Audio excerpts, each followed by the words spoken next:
because Good idea. this meeting is historic. And I'll tell you why it's historic. If you look around the screen as Jim Rich joins us, and this is extraordinary having Jim Rich in at a meeting. But I'm just going, if you are left out of this session that we're going through right now, it's because you've had good attendance. But Dave Dowdy has joined us, our sheriff. Woo, woo, woo. Walter is back from the hills. Woo, woo, woo. We have to recognize John anyway, just to encourage him to keep coming. I've been sick. I've got a note from my doctor, but I don't have COVID. That's good. John, Jackie says you're always sick. That's no excuse. I'm puny. It's when you're purebred like me, we're susceptible to a lot of diseases. You know what I mean? That's the way it is. If I were a mutt like some people, I would not be so susceptible. I feel badly about calling Tina out because I know she works hard and she makes it when she can, but we have to say Tina's here. Hi, Tina. That's a hello. And Jim Rich, who very bashful guy. Jim says, Bill, I don't like Zoom. I'm not going to come to these Zoom meetings. But for some reason, Jim got the Holy Ghost this morning and joined the meeting. And then Bobby Masters. We can't see Bobby. Bobby, turn your speaker on and say hi to us.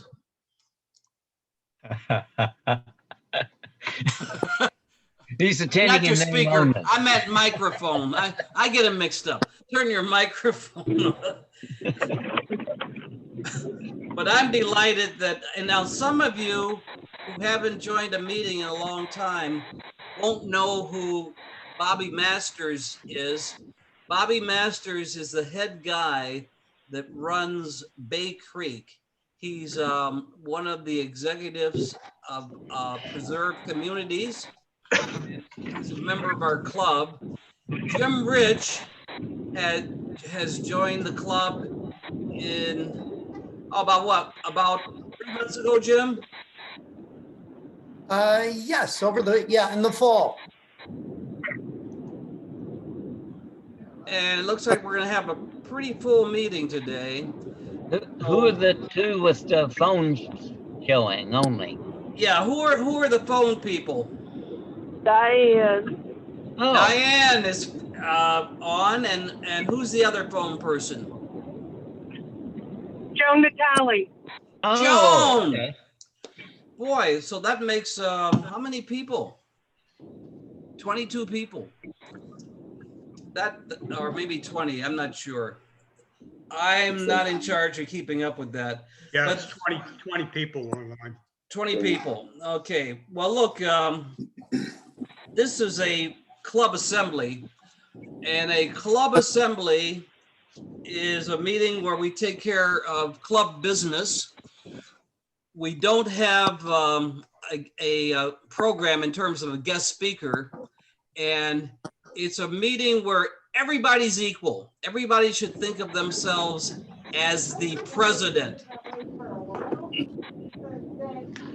And one thing I would like you to do is mute yourself, especially you. I know who the culprit is. I won't call him out, but I'm going to mute him. You muted yourself, I think. No, I didn't. I'm still here. You can't get rid of me that easily, Paul. Stanley's on board. No, I'm 22. Yeah, so, and somebody else snuck in. Hey, that's me. No, so you brought somebody with you, Stanley. Oh, Mark Clark. Mark Hey. is with us. So this is a kind of extraordinary meeting. 22 people.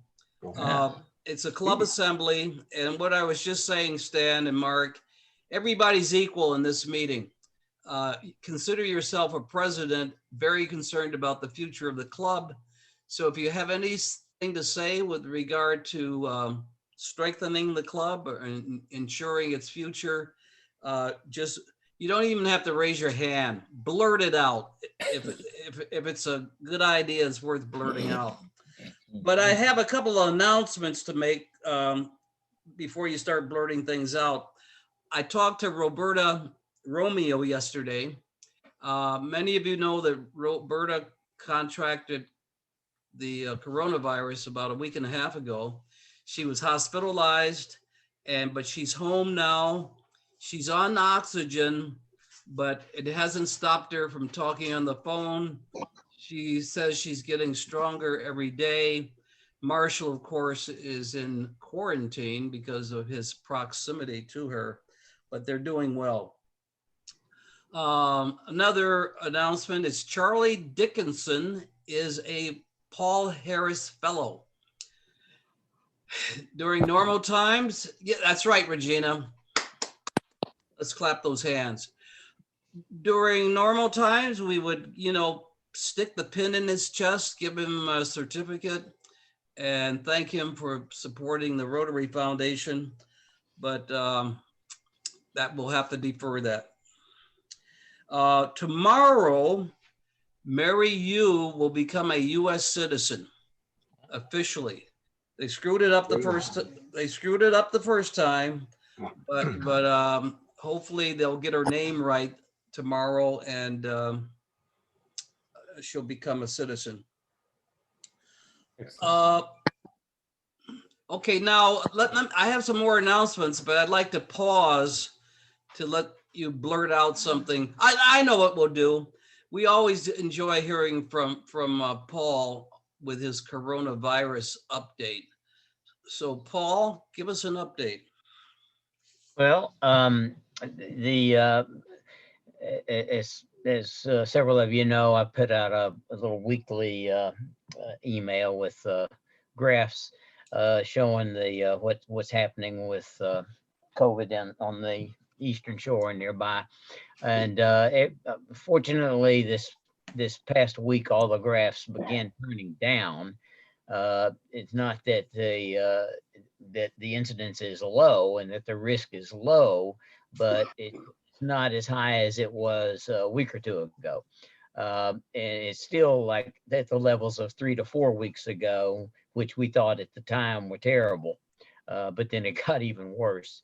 So hopefully we'll see these graphs continue to go down. It'll be a race between how quickly people can get their vaccine and how rapidly these new variants that are more contagious spread. So if you haven't been scheduled for your vaccine yet and you can possibly get one scheduled, then please do.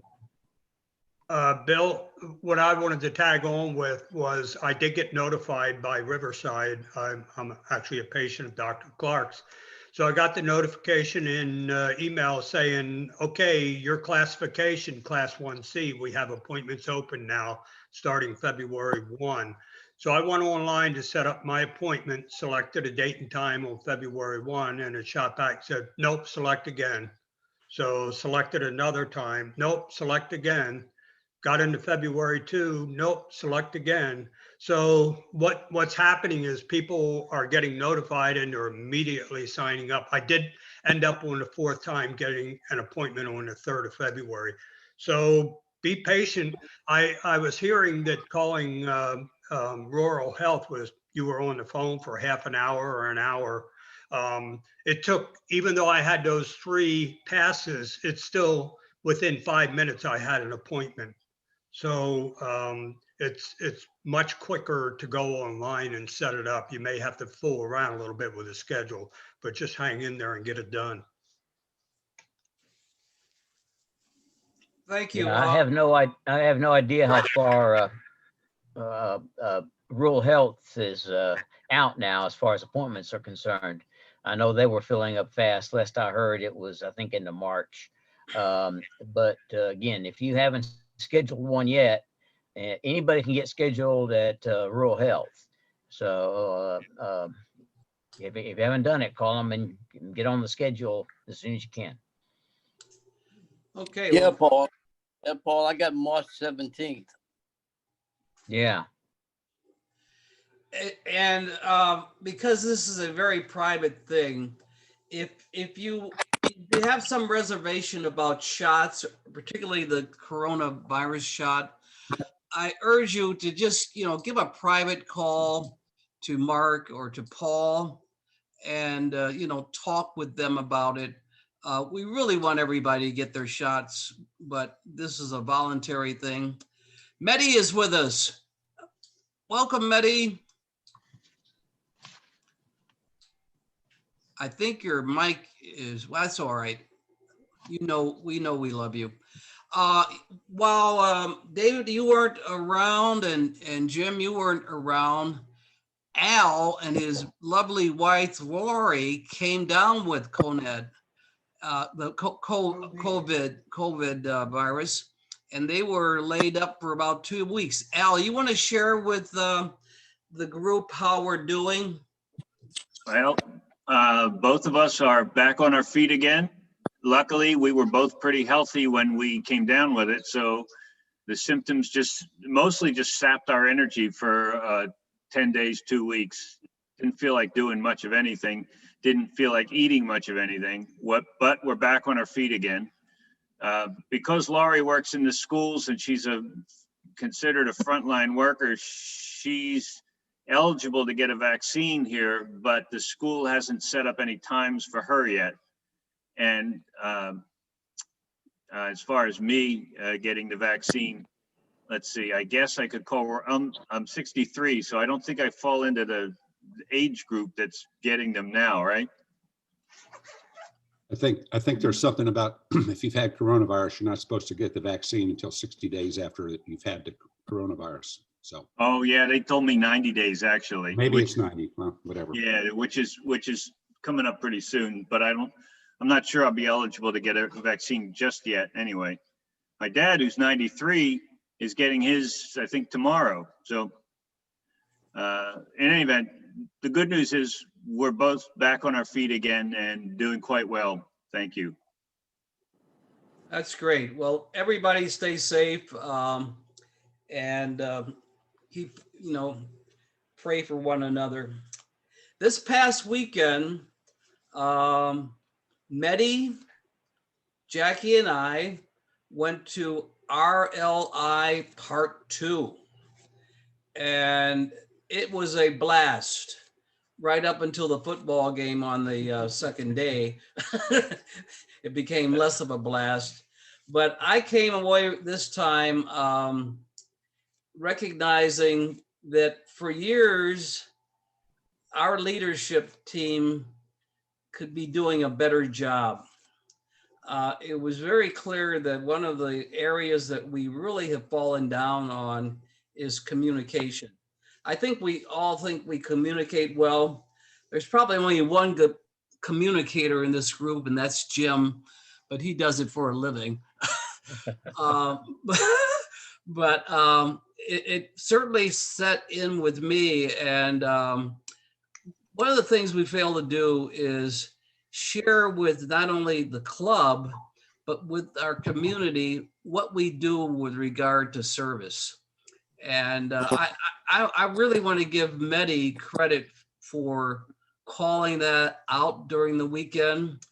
And I am committed to correcting that, but I don't do it by myself. I need the help of everybody. We are definitely looking for a publicity chair. Now, I have somebody in mind, but I'm not going to ask until maybe a few more weeks of me asking you to consider it. But if you think you have strong publicity skills and you have maybe some experience with publicizing things, I'd like you to consider organizing a publicity committee, which is probably next to fundraising, the most important thing we can do. There's no service without funds, and there's no funds unless people know about us and are willing to support us. So that's the way I look at it. And I would like to share with you, now this will be fun. one of the things we failed to do is communicate within the club our grants. Our grants are huge. Now I'm going to bring up a screen that has our grants on it. Can everybody see that? Yeah. Oh, yeah. Okay. We all contribute at least $100 a year to the Rotary Foundation. That money is invested, you know, when it goes off to Rotary Foundation, but it comes back to us through the district, and we can apply for grants. And since I've been in Rotary, which is about 10 years now, we have worked with the other two clubs on pooling together and getting at least $1,500 out of the district, and then chipping in a few bucks of our own. And as far back as I can remember, and that's 2011, if you can remember better than me, shout out. We have done all these things. 2010, we had the New Roots Youth Garden. Okay, I called it. We had two back-to-back New Roots Youth Garden at 5,000 apiece. Okay, hey, Bill, because you were instrumental in that, will you share with the club how that came about and what we did? Sure. I mean, I was the president in 2010, 11, and I had gone to RLI and, you know, knew about grants. And so I got with Bill Lipik, you know, he'd handled the grants. This is before they had, you had to go to the grant workshop and all that stuff. And we got it, and we got it as, you know, it was the max you get. I think it may have been 7,000 you could get, but we had got 5,000. And the next year we applied again for the New Roots Youth Garden. I think John Burtis's thing, and we got it then too. So, but that was the last time they said you can't have back-to-back grants for the same project. But yeah, so we did that. And, you know, we can find out where that gap is there, 13 and 14. All we have to do is go to the district and ask them, and they'll give us all the information. I know what it was in 2014. It was, we had a grant for the Boys and Girls Clubs on the Eastern I Shore. thought so. Was that just us, or was that a 3-club? I think it's just us. Okay. Yep. So I'm going to add that to the list, and we'll build this list over time. But I remember the Boys and Girls Club exercise. Any question from anybody about what these are? Yeah, Regina, go. You're on mute. What is ESCADV? That's a 2 bowling shirt acronym, and I'll let Tina explain to you what it means. So that is, that's where I work. That's the Eastern Shore Coalition Against Domestic Violence. And so we service both Northampton and Accomack counties for victims of sexual assault, domestic violence, and human trafficking. Okay, great. That was a fun one, Regina. I remember Paul Strong, Yeah. on his back, in the back of their safe house, putting up slats in their cyclone fence so that those children will be protected. That year we bought playground equipment. We bought stuff that you spread on the ground so when the little kiddies fall down, they don't break an arm. And can you give us an update? Is that stuff still there, Tina? It is, yes. It is still there. And so, of course, because of COVID, we're a little bit limited in housing. We do have a 16-bed facility, but we're only allowed to have one family per duplex, so to speak. So we're utilizing some other things in order to house them. The point I wanted to make there is Paul laying on his back on the grass. Remember that, Paul? I remember doing the fence with you. I wasn't, that was back. all you, Paul.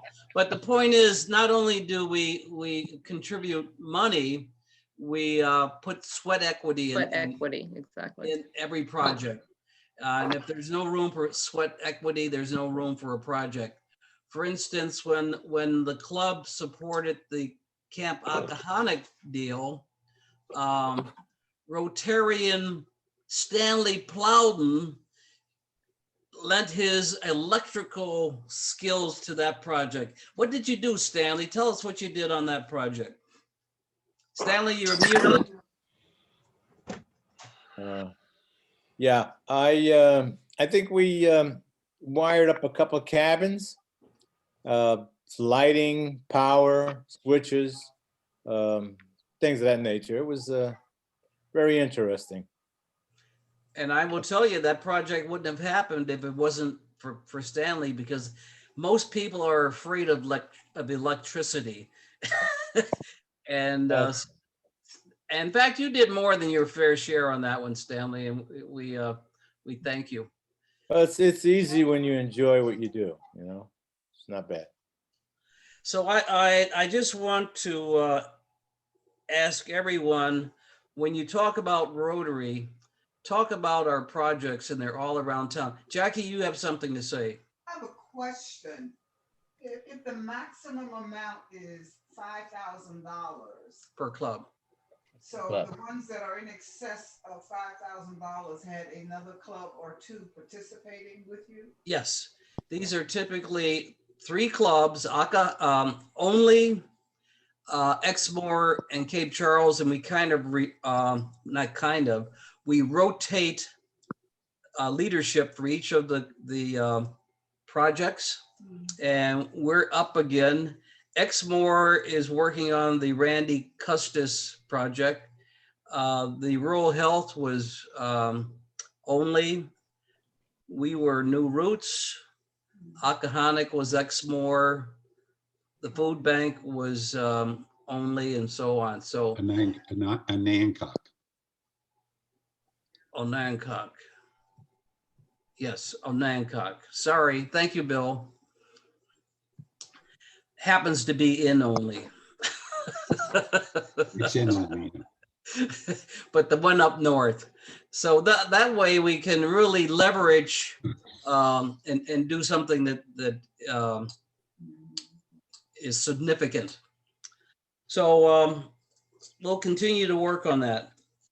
Now, any questions about grants? Okay, so go ahead. I think you can hear me. It's interesting. I attended RL1 this weekend, and coming away from that, engagement and participation were, I think, big issues that I thought we need to spend a little more time on. And as I look at this list, I was around in 2019 and I was around in 2020, but I can honestly say, I guess I knew these things were going on, but I don't know what the participating opportunities were. And I'm wondering, if we look through this whole list, what percentage of the membership actually participated. I have a feeling there's a nucleus, but we need to look at broader participation in whatever projects we do in the future. And I think we have to look for more project opportunities. They don't all have to be grant supported projects. They can be local community projects. I guess we have one kind of in the works now, if we ever get around to painting the fire hydrants, but we need to look for more opportunities for participation.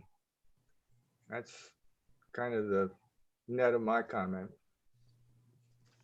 It's probably the best. I agree. I was just kind of thinking the same thing. I think I've been a part of Rotary since either 15 or 16. And I know, I mean, certainly with work I can get swamped and bogged down, but I don't remember being a part of any of this aside from our highway cleanup. Great. So shame on us. And I hope maybe this is a turning point in our thinking. It starts with the way you think. Are you going to be engaged or aren't you? I know we have fun with our lunches, but that's not, Rotary isn't a luncheon club, it's a service club. And while it's difficult now while we're, doing this computer thing, when we hit the ground again, we really have to think about getting out there, finding something to do to demonstrate our visibility in the community. That's the only way we're going to grow. If But, one thing also, once we get back out there, I think our club is as quiet as it's kept. We're a little younger than we used to be. So I think a lot of people who are, I'm serious, you like Tina and Reggie and and these Jim, guys are young. Get out there and do these things, and I think we're gonna be. I don't think there's gonna be a problem, especially once we start getting these new proposals and things to do. We'll be okay, I think. One of the takeaways from this weekend was that the projects don't necessarily have to start from the top down. The individual members should be looking for opportunities and coming forward and say, hey, how about this? And then you deal with it. But having an individual advocate that's interested in getting something done, I think is a path to more projects and keep everybody engaged. And Bill, with regard to internal communications, I was a part of an organization for a number of years where we had a systematic way of reaching out to one another within the group. We call them, and some of you may be familiar with BNI, Business Network International, where we actually did what we call one-to-one calls on our team members or on our group members on a weekly basis or monthly basis, however you want to do it. But in this case, I would suggest a weekly basis. So we will call someone different on a weekly basis within our chapter, just to say hi and see how they're doing and find out a little more about them and what's going on with them and that type of thing. I mean, something that simple could potentially help reconnect us right now while we're doing, these meetings on Zoom and during the pandemic time. I think that's a great idea, Reggie. Kind of an extension of the buddy system.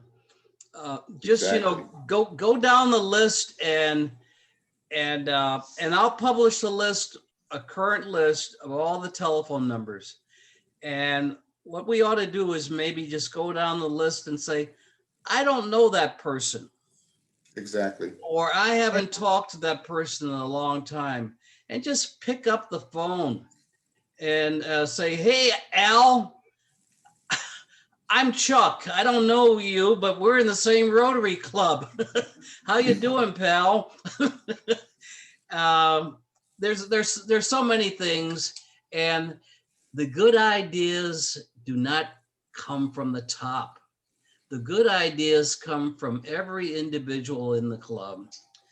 And I'm going to start pounding that message because engagement kind of hasn't caught on, but individual activism is maybe something that I'll be thinking about, and I'd like you all to think about.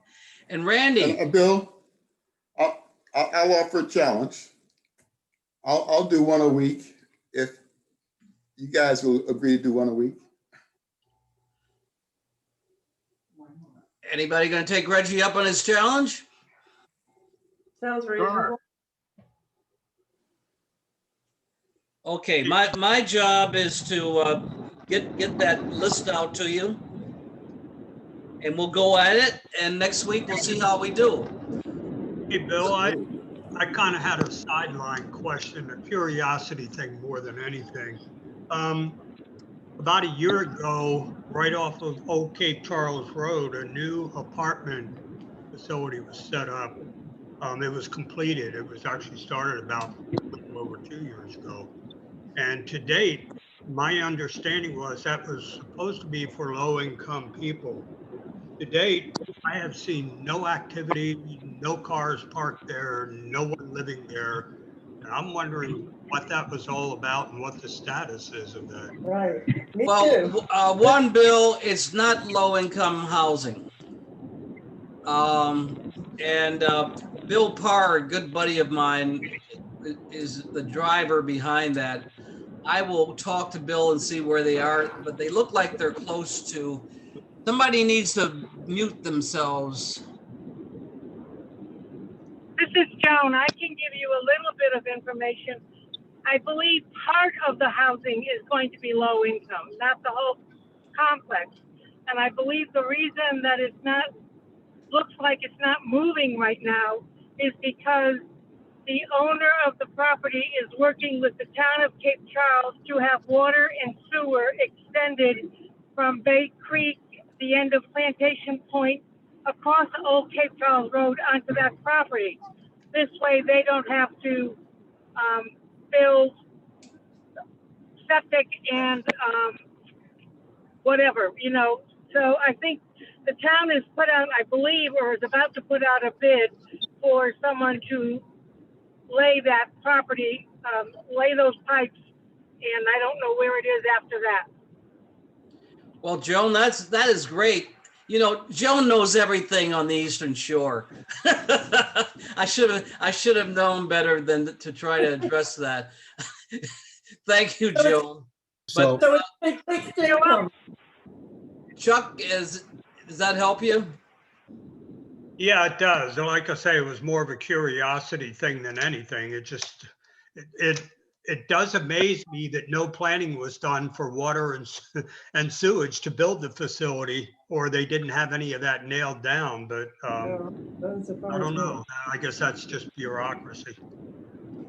Okay, well, look, Randy, congratulations on attending RLI 1. And one thing that we learned this weekend is the district, actually it's the zone. These are multi-district weekends. The zone will be running more RLI sessions online. So I encourage everybody to sign up. Not only do you learn things about Rotary, but you get yourself pumped about Rotary. If you do I sound a little pumped, Jackie? Yes, Bill. I am pumped. Medi, where did you go? Medi tends to drop off and come back on. I don't see her waiting to get in. So there we are. And I have another thing to show you, and this is I think important. So it's another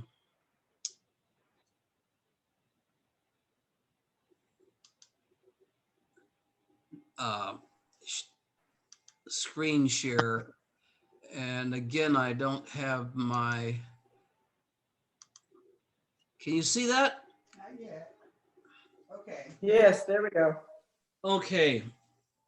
I was sent this by Charmin Holton, who is at the Akahana Club, and she runs the food bank.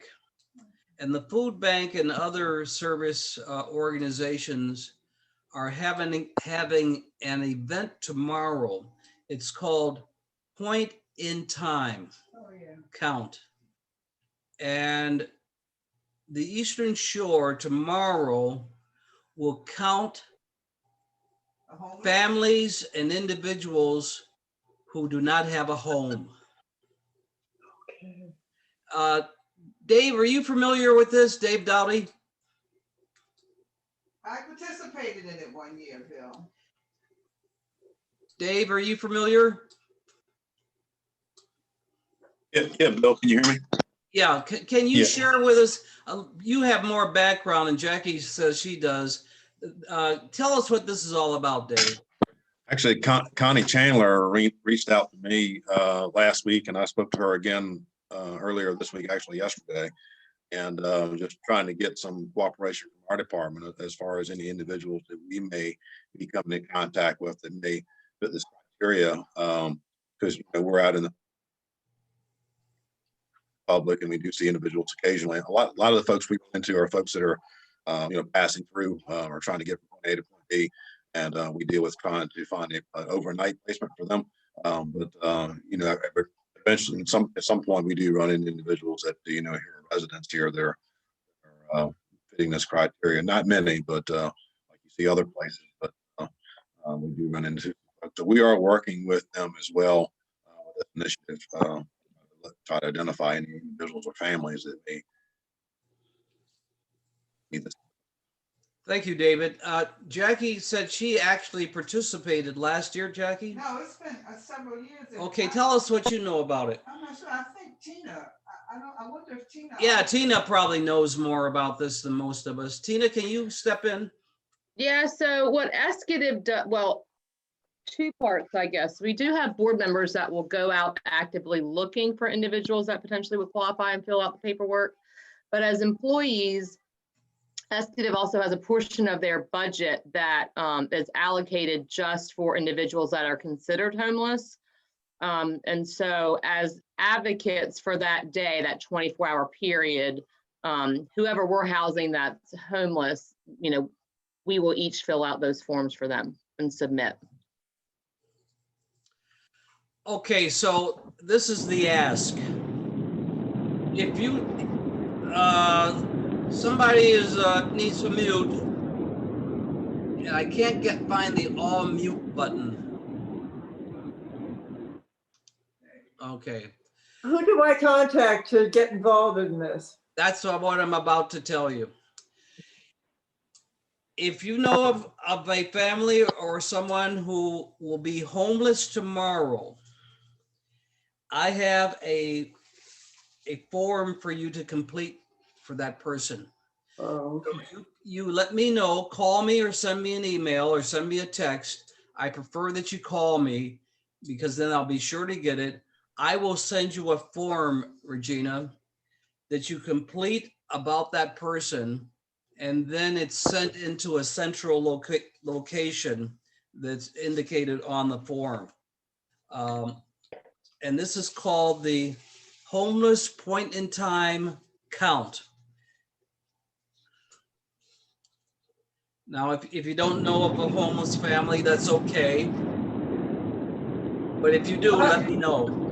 How do you get involved in volunteering for this whole operation? That's what I want to know. Tina, do you have any idea?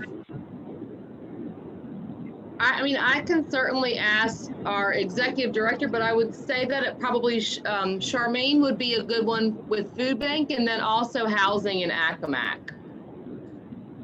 Yeah. I will get a direct contact and I can email that to you, Bill. Rural housing in Accomack? Yeah, the Accomack Authority across from the courthouse. Okay. So Well, Tina, I'll send out the phone number for them too. Tina's going to give us a name and number, and I'll get it to you, Regina. Yep, that's not a problem. In fact, I'll send it to I'm the really entire. interested in this. I'll send it to the entire membership. Thank you, Tina. Bill, what is the action after the point in time survey is taken? What happens next? On your part, you have nothing else to do. This is just whoever's going to accumulate the survey is doing it for a reason other than to just know. I hope. Or is it just for information? No, it's to determine the number of people in this county and also Accomack County that are homeless. There's a difference in the definition of homeless used by the federal government as opposed to what is used in these two counties. There are folks that we know about, folks in the county who know about homeless people, but they're not counted because they have not been spoken to by anybody who's involved in taking the survey, or because they sleep on the floor in a relative's house. And at the time that I was involved, they were giving out tickets to McDonald's to encourage people to tell you where they lived. That was somewhat of an incentive, but it's not a totally accurate count, but it does give you some sense. Because how much contact do we have with homeless people to even know what their plight is? Yeah, they're almost indivisible here. Yeah. Yeah, and it's more of a census. It's not an action Right. exercise. It's just to try to get a handle on where the homeless are.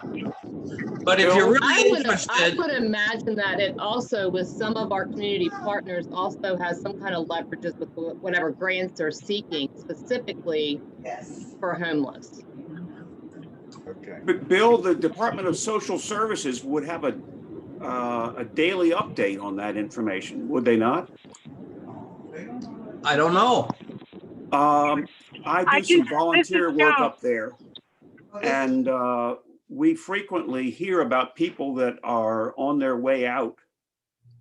And I think the Department of Social Services could be a steady stream of some of these names and information about people.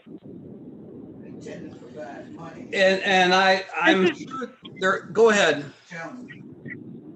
This is Joan. Two things. One, social services does in fact keep track of some of those people, and they actually pay for some of those people to live if the budget ends in Nassawatic. I don't know if that's considered homeless or not, but you know, these people can't afford to stay there. Social services, I believe, covers their expenses for some period of time. The other point I wanted to make is that rural health has an outreach individual, and part of her job is to work with homeless, and I have on occasion provided her with food to give to homeless people. Okay. And I hope that whoever is organizing this is aware of those two items. Bill? Yeah, well, if you look at the Joan, this isn't perfect, but if you look at the, I'll bring the that form back up. If you look Bill, at the, don't forget, if you Bill, look at the, I'm on the phone. Okay, if you, oh, you can't see, but the agencies involved, I'll just yell some out, Joan, for you. The AN Planning District Commission, the AN Regional Housing Authority, the Community Service Board, Food Bank, the Community College, both Accomack and Northampton Departments of Social Justice Services, Virginia Employment Commission, the VA, the ESAA, well, Eastern Shore Action for Aging, and the list goes on. So some of the key community organizations are driving this, but they must feel that they don't have a good handle on who's homeless. Jackie pointed out there are people that move from one living room floor to another each night. They are homeless. They don't have a home. They have a roof over their head from relatives and friends, but we're trying to get a handle on those people. All the homeless people aren't sleeping out on the street. There are other homeless people. I'm sure there are other people too that are a little embarrassed and don't want to step forward and ask for help. Yeah. So, okay, I'm going to cut it off now, but if you would like to report a person or family and add them to the count, contact me. Yes, Jackie. Regional Housing Authority is there with a telephone number. If you want more information, that's who they need to contact. Oh, yeah, here's a number, Regina. At the bottom, can you see it now? Yes. Okay. Okay. And there's the food bank number and the region, and that's what Tina told us. Tina, you don't have to go doing any groundwork now. We've got it up. Yeah, on the 28 The 2,800 number, that's the housing authority in Accomack. Yeah. And I think you said you were going to send this out to everybody, Bill, so they'll have it. In fact, it's attached to the invitation to today's meeting, but I'll send it out again. Thanks, Chuck. All right. We've got 8 minutes left. So what I'd like to do with these 8 minutes. Yeah, I didn't have it on my phone. I couldn't get that number on the bottom. Thank you. I will send another email out with the, you say you do or you don't have the number? I don't have the full thing on my phone. Okay, I'll send my iPad. I'll send it out again. I have a message here from Nettie. She said she had to take a call from a friend in Atlanta about a friend who died suddenly of a stroke this morning and couldn't get back to the meeting. Okay, that's what happened to Medi. All right. Thank you. You're welcome. So we're going to end up with happy dollars. Let's have 5 minutes of happy dollars. John, you want to say something or do a happy dollar? I'm gonna start it out because Paul said he missed me at the meeting, but he really missed me contributing to Happy Dollars. So I'm gonna give $20. And I'm gonna start out by saying, since David's here today, I went to the courthouse yesterday the first time this year, and 3 deputies and a cavity search later, I got into the clerk's office, so things are good there. West Virginia beat Texas Tech last night in basketball. They're both ranked in the top 10 or 10, 11. I didn't get to see it live, but if anybody that's on the planet didn't see this Amanda Gorman thing at the inauguration, you got to go see it. It's unbelievable. And then last but not least, because of Paul's diligence, I am scheduled to get a vaccine on the 5th and the February and the 5th of March. I appreciate that. And I was able to hook Dora up, and Dora used my phone to call, and she got a date earlier than me. So I wasn't happy about that. She's already gotten her shot, believe it or not. But anyway, thank you, Paul, for taking care of that. So that's it. Happy about all that. How much? $20. 20. Whoa. That's why we love having John at these meetings. And I just got a check from John for his dues, and there was more in happy dollars than there was in dues. Hey, John. John, I'm thank blessed. you so much. I'm happy. Hey, $5. I want to go back. If I'd known I got a cavity search, I'd go every day, but I can't go today. Hey, I have 5 happy dollars. I just found out that grandchild number 3 is on the way. Oh, Congratulations. Congratulations, Al. Yes, I have a happy dollar for my celebrating my dad's 92nd birthday a couple of days ago. Oh, 92. Yes. Thank you, Reggie. I've got 10 happy dollars. This is the new grandchild. Looks like he's flying on the Sistine Chapel. So that put me down for 10, and he is a real delight, and we're bonding already. Got the green of the Irish on his picture there too. That's right, he does. Joan wants to, Jackie said, Joan, you want to? Yes. I have $5 happy dollars because I got my vaccine shot yesterday. Yay. Thank you, Joan. Regina, were you waving your hand there? Oh, yeah, I'm ready. I'm happy too. I'll take $10.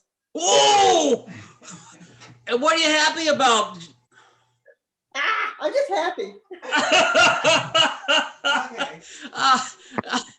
Regina, you are the spirit of this club. I tell you, I don't know what we do without Regina. Jackie's happy. I have 5 happy dollars because Bill and I got our shots last week, Wednesday. Vaccine shots. That's 5 from Jackie, if you didn't hear her, Paul. I did. I'll give 10 happy dollars, Bill.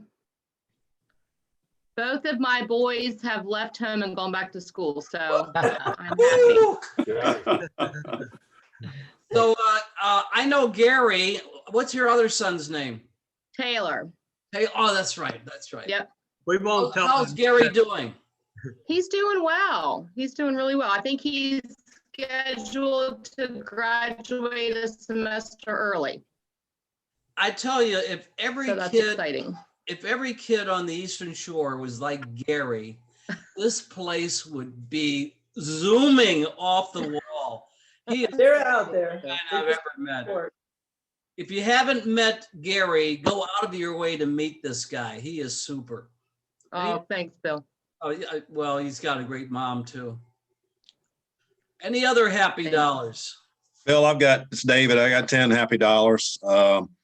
I'm really happy that our staff finally got an opportunity to start getting their vaccinations last week. And I'm so proud of all of our staff for all the great things they're doing in our community for all of our citizens, no matter who they are. Me too. Yes. Agree. Yeah. Thank you, David. And while we tease a lot, and I probably tease too much, David, you know, he doesn't come very often, but he is the biggest supporter of the Rotary, the Boys and Girls Club, and every civic organization on the Eastern Shore. He just can't be everywhere at once, and he's probably got the toughest job on the Eastern Shore. So, David, we love you. You stay safe. You keep your team safe, and we'll see you next time. And we always think about you, even though you're not necessarily out of clubs. Yeah, Chuck. Bill, I want to give 5 happy dollars too, kind of tagging on with Sheriff Dave's message. When I go biking, the one group of people I'm always assured of that are heading the other way, passing by me, that are going to give me a wave are the Sheriff's Department. They always give me a wave. I always give them a wave as we pass by each other. Wonderful people. They sure are. All right. Well, I'm going to do the last happy dollar, and I'm happy $5 worth, because in my mind, we are at a turning point in our club. We're going to be vigilant about engagement and communication, and try to do better than we've done. We can do a lot better. Yes, you can. And the only way we're going to do a lot better is to keep it top of mind and to challenge one another as Reggie has challenged us. So it's, you know, it's not easy. We all have families. We have 1,000 other things to do, but let's make sure we stop once a week and think about what we can do for our communities. So with that said, yes. Bill? Yes.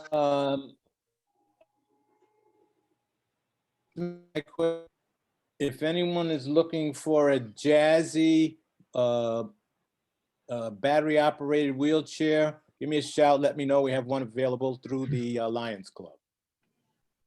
Okay, did you hear that? Stanley has a electric wheelchair, right, Stan? Yeah. Okay, if you know of anybody that could use an electric wheelchair, get back to Stanley. Thank you, Stan. Even if they needed to borrow it for or convalescent or something like that, just let me know. It's available. Sale or rent or borrow. Okay.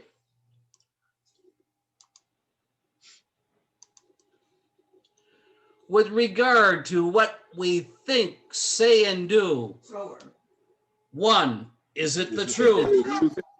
2, is fair to all concerned. 4, will it build goodwill, Better friendships. Will be beneficial to be all. beneficial to all concerned. And 5, Stanley? Will we have some fun, everybody? Yeah, we sure will. See you next week, friends. Bye. Bye-bye, everybody. All righty. To me.